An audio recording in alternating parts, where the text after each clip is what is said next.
2022년 9월 에미상 6관왕을 휩쓴 오징어 게임. 전 세계인들이 함께 팬덤을 형성한 BTS까지. 이제 알파벳 K는 한국을 의미하는 만국 공통 수식어가 되었을 만큼 K 콘텐츠에 대한 열풍이 여전히 뜨겁습니다.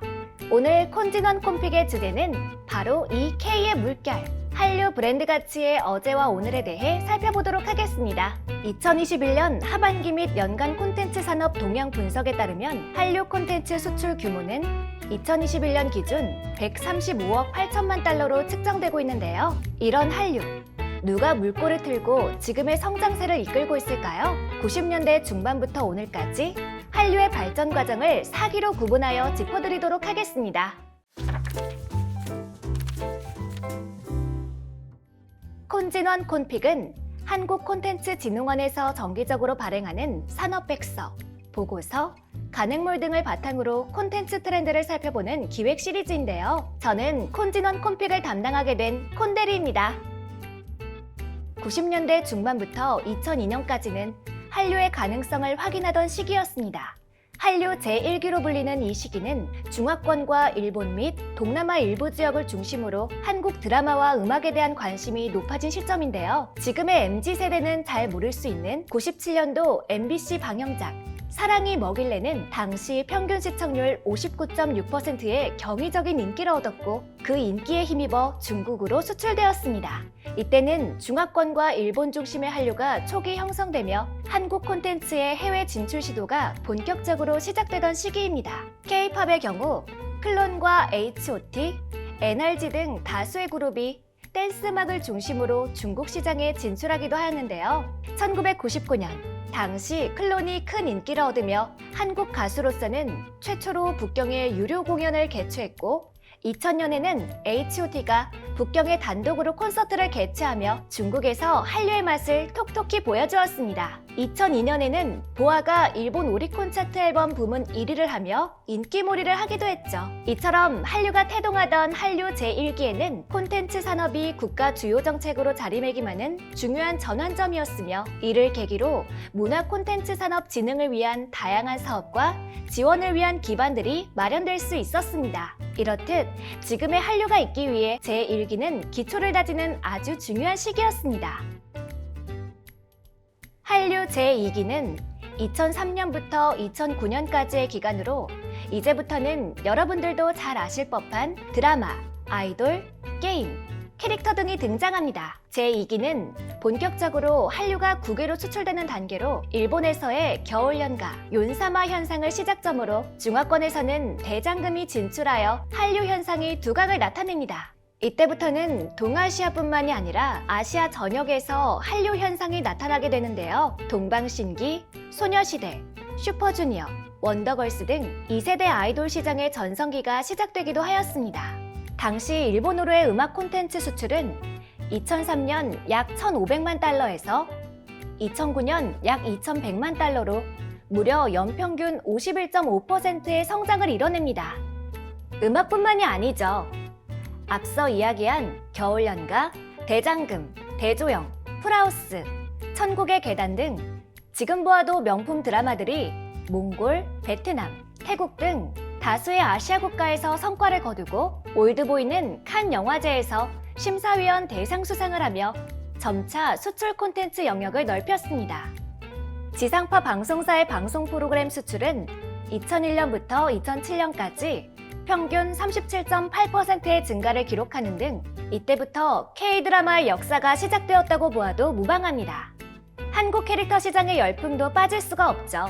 뽀롱뽀롱 뽀로로는 국내 영유아 시장뿐 아니라 해외에서도 선풍적인 인기를 끌었는데요.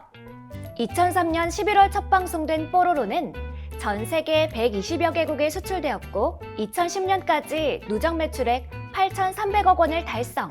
관련 상품만 1000여 종이 나오는 메가 트렌드로 자리 잡았고 한류 스타와 맞먹을 정도의 큰 인기를 누리게 되었습니다. 게임 산업 부문도 만만치 않습니다. 크레이지 아케이드, 리니지 시리즈, 아이온, 카트라이더 등 지금도 수많은 유저를 거느리고 있는 게임들이 이 시기에 수출되어 대한민국의 국격을 높여주었는데요. 게임 산업 수출 부문은 2007년 7억 8천만 달러에서 1년 만에 10억 9천만 달러로 40.1% 성장하는 성적표를 가져다 주기도 했습니다.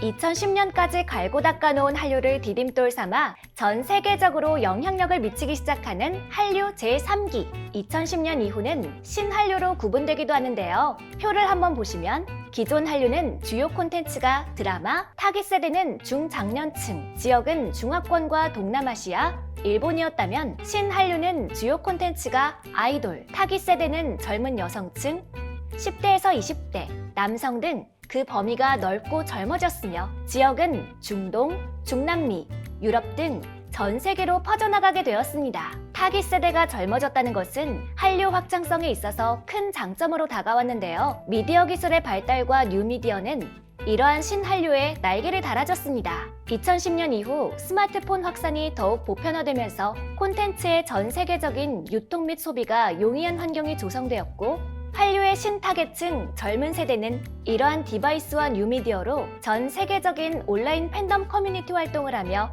신한류의 붐 조성이 가능해졌습니다. 이를 입증하는 것이 소녀시대의 일본 진출인데요. 뉴미디어의 확산으로 이미 일본 내 팬덤이 형성되었고 도쿄 아리아케 콜로세움에서 첫 쇼케이스를 진행하였는데 현지 팬 약 2만 명이 모였고 이로 인해 당초 1회 공연 예정이었으나 현지 팬의 폭발적인 호응에 힘입어 공연을 3회로 늘릴 정도였다 합니다. 그리고 2012년 뉴욕 한복판에서 강남을 외치게 했던 Do You Know 싸이를 외치게 했던 싸이의 강남 스타일 기억하시나요? K-팝의 기록들을 죄다 갈아치우며 전 세계가 말춤을 추게 한 노래죠. 강남 스타일 열풍 이후 2012년에서 2015년 전 세계 한류 동호회 연평균 성장률은 아시아 대양주 10.8%, 아메리카 28.7%, 유럽 29.2%, 아프리카, 중동 26.6%를 기록하며 K-팝 문화에 빠져들게 만들었습니다. 또 있습니다. 바로 BTS. 2013년에 데뷔해 국내외 신인상을 휩쓴 BTS는 21세기 팝 아이콘으로 불리우며 미국 빌보드,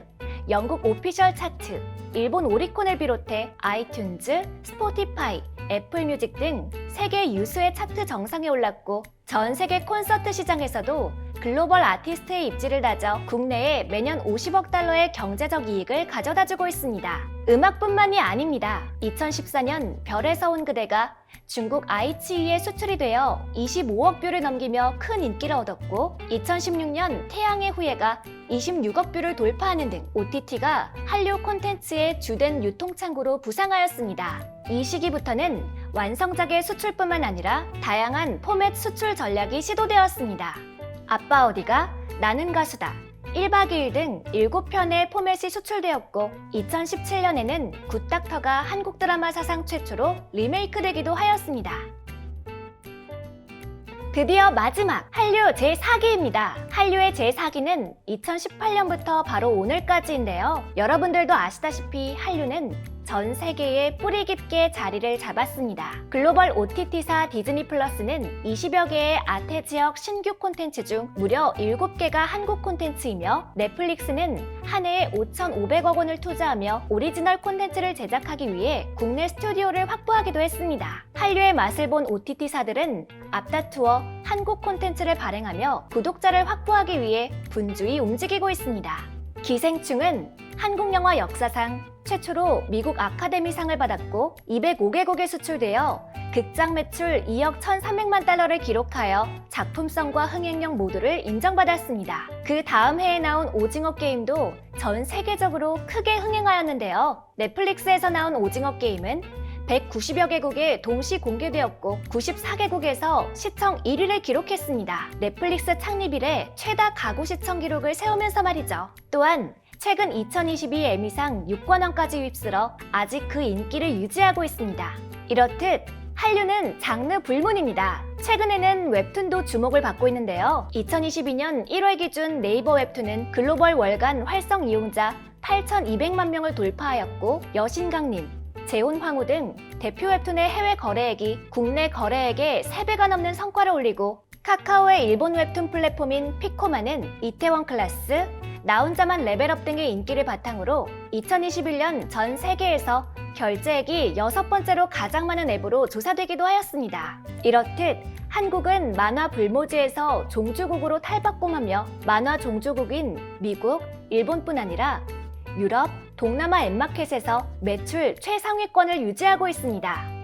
또한 던전 앤 파이터, 메이플 스토리, 리니지, 배틀그라운드, 검은 사막, 나열하기에도 너무 많은 한국산 온라인 게임은 전 세계에서 그 위상을 떨치고 있습니다. 게임 산업은 한류의 전체 수출액의 상당 부분을 담당하고 있는데요. 2021년도 국내 콘텐츠 수출액 17조 7천억 원 중 게임 수출액은 무려 11조 8,660억 원으로 전체 수출 규모의 69.5%를 차지하고 전년 대비 15.2%의 성장을 달성하였습니다. 이렇듯 한류는 90년대 중반부터 지금까지 전 세계를 물들이고 있습니다. 이러한 한류를 앞으로 유지하려면 어떻게 해야 할까요? 첫 번째로는 국경의 벽을 낮추는 기술 및 산업의 다각도 변화입니다. 데이터 기반의 소비 집단 파악이 가능해짐에 따라 국가, 세대 단위가 아닌 취향 중심의 집단을 대상으로 한 콘텐츠 기획 및 유통을 확대하여야 합니다. 또 더빙,